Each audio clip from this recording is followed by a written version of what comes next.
Hey everyone, how's it going? This is Deli and we're back with some more DayZ. For a very long time, I've been talking about starting a survival series in DayZ where I limit what items I collect around the world and try to survive as long as possible. There are many mechanics and playstyles in DayZ that I don't explore often enough, and I wanted to start branching out and challenging myself to do different things. Here is what I'm going to be doing with this particular character and playthrough. Number 1. No firearms of any kind. I have to use either the bow or the crossbow. Number 2. Craftable backpacks only. Number 3. I must survive by hunting, fishing, and horticulture. No canned food or soda, and no apples because of the glitch. Number 4. I must establish a home base to store my supplies. And number 5. I must work towards crafting a full set of black leather clothing using pelts from the animals that I kill. Those are the basic rules, but I'm also going to be going with the flow. When I find items in the world, I'll evaluate if I should use them or not, and discuss why I won't be wearing and using certain items. Using these guidelines, I'm going to try to accomplish a few goals. How long can I survive on a single life? Can I establish a base and attempt it from getting raided or found? Once I get enough supplies, should I be hunting players using the bow and the crossbow? And should I be trading supplies and interact with other survivors using the radio or finding them in the world? Episode 1 is going to focus heavily on the startup and getting the basic supplies ready before going inland. So while I was listing off some of the ideas and the goals for this character's playthrough, I was actually able to collect and find a stone knife. I'm not going to be using glitches like being able to fast collect feathers from chicken coops, or I'm not going to be using the glitch where I can fast collect stones. That's why I'm going to be staying away from apple orchards completely. So after I was actually able to find my stone, I went to go make a branch, which is going to be used to either make a bow or it's going to be used as our primary melee weapon. You can also use the stick for a fishing rod. So if you attach a rope to the stick, you can make a fishing rod, and then you can attach some fishing hooks with bait and actually go fishing for food, which we'll be doing later on. Next, I'm going to want to try to find a burlap bag or some rope to make an improvised backpack, because we're not going to be taking regular backpacks. A lot of people want me to use that combination more, the bow, especially the crossbow. I mean, for one, the bow is more of a luck weapon, but the crossbow is actually good. You can get kills with the crossbow fairly easily. The only problem right now is finding the bolts can be very hard. Yeah. Okay, so we have a rope, but I think I'm going to opt to make a backpack before anything else. We do also have a hatchet, which could be useful, but I think I'm just going to leave that there for now. We got another rope, so we can actually go and make our bow now. We're going to go and do craft improvised bow. And we could also craft an improvised fishing rod eventually, and that's something that I'm going to want to do as well. So the sharpened stick on our back is actually going to be the fishing rod, opposed to making a spear, I think. Because the fishing rod is actually still a very effective weapon. Since we do have a bow, we should make some improvised arrows. So we can kill zombies from a distance, and if we ever get attacked by a random player, we can actually, hopefully, defend ourselves with it. So I'm going to split those into thirds, and then we're going to want to sharpen them. Sharpen all the sticks. This is the poor man's arrows. And there we go. We have 6 arrows ready to go. We can make some more, you know. It's not that big of a deal. We could make a few more, but I think for now, 5 should be enough just to kind of get us started. So like I said before, we're going to be limiting certain items, but we're not going to be limiting certain cosmetics. So I don't have too many problems wearing this leather jacket while we're rolling around. And I also won't have too many issues taking items such as a butane stove or a cooking pot, because that's going to allow me to cook my food. So it's not going to be full primitive technology. I'm actually going to be preferring to not use the fireplace cooking tripod setup. I prefer the butane stove setup, and we're going to be using that effectively. And here's one of those instances where we're going to go kill this chicken. That was easier than chasing it down with a bow for sure. So the chicken's using the sharpened stick on the chicken is good. And what we're going to want to do with this is we could even make a fire and cook this chicken right away just to get things started, so we don't have to go and pick apples. And I might actually do that, because we don't have a fishing hook yet for the We don't have a fishing hook yet for the fishing rod. We can dig up worms, but I think that's probably what we will end up doing. The bones are good to make arrows, so I might actually just make some arrows right now. Still no burlap though. Burlap would go a long way. Okay, so this is at the point where we will probably start drinking some water from the pump. Now, nothing is stopping me from actually spamming the water, so I think for this case, I will be spamming the water pump, just because I just don't think it's going to make too much of a difference between whether or not I should, you know, put myself in this position for an unnecessary amount of time. Because I do believe that drinking for water pumps should be a little bit changed on how it works. But it's not RNG. It's not a random thing that you're trying to find, you know. It's not like picking apples or anything like that. Hey, this is some pumpkin seeds. We actually kind of need these.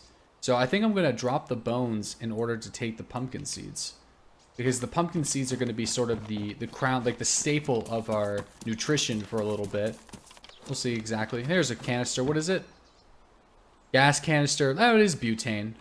So this is almost more valuable than the matches at the moment. So I'm going to actually hold on to this large butane stove. Or this large butane can.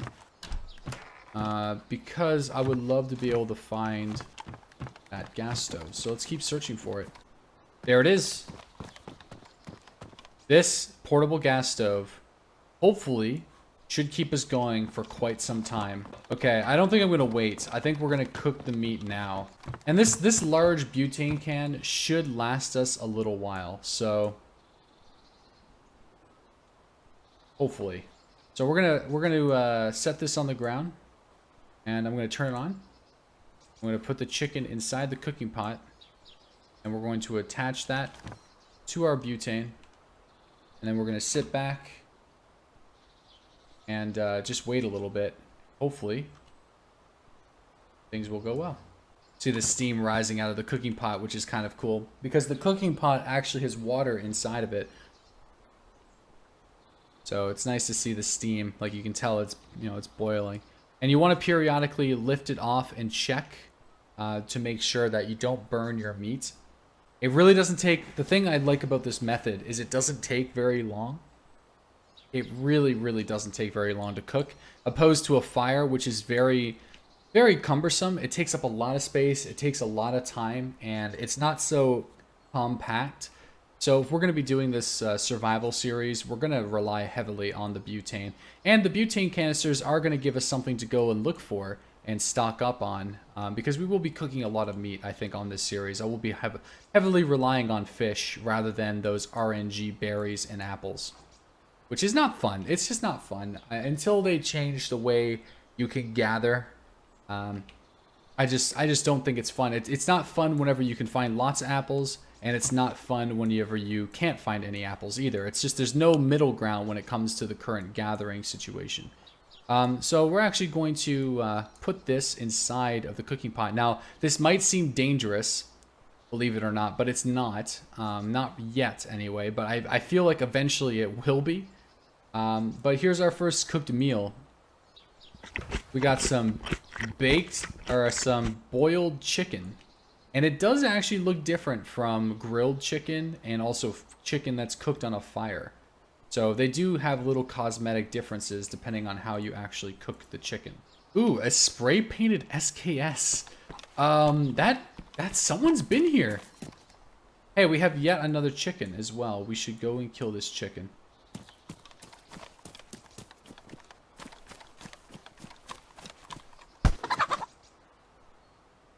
Kill as many chickens as we can to get started here. Let's just hope whoever dropped the SKS isn't an angry folk.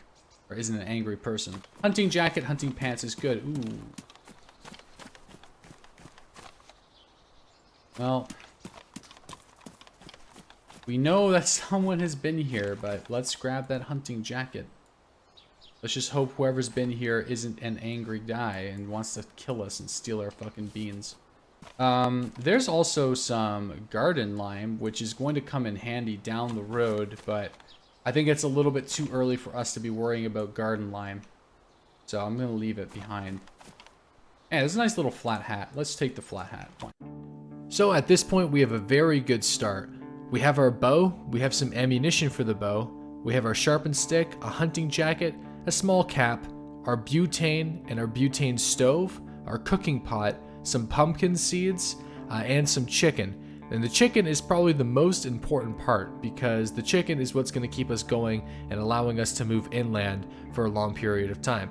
Thank God that there's actually so many chickens. In fact, in the future, I don't think I'm going to rely as heavily on the chicken as I am in the first couple episodes, but at least to get inland and get a base established, chicken is going to be the staple of our diet. We're going to be eating a lot of chicken. The thing about the chicken though in DayZ is it really isn't that nutritious. It's not that valuable compared to a can of beans. You have to eat a lot of it to get even remotely close to energized. So we won't be actually bright green, energized, and hydrated for a fairly long time because we're going to be focusing heavily on making sure we skin those chickens, prepare the meat, and then also find the butane to cook the chicken in order to make sure that we don't die of starvation. So the next goal is to head inland towards Severograd, but I think that's pretty much it for this episode, guys. If you want to see more of this series, please let me know in the comment section below. I'm definitely going to be doing this more and uploading more of these episodes the more you guys want to see this. If this is something that you guys just don't find interesting and you don't want to watch, also let me know in the comment section below so then I know to kind of skip this content and focus mainly on PvP. But this is a really good idea in my opinion, and I would love to see an entire series from start to finish, from starting this character from the coast and then actually making that full black leather kit, and I think that would be really cool. I guess the last thing I'll say is this is actually on a private Hive server, so finding a barrel is going to be a pain in the ass, and that is going to be part of the struggle for this character's life. So anyways guys, thanks for watching, and I'll see you guys during the daily live streams at 8:30 a.m. Eastern Standard Time on Twitch.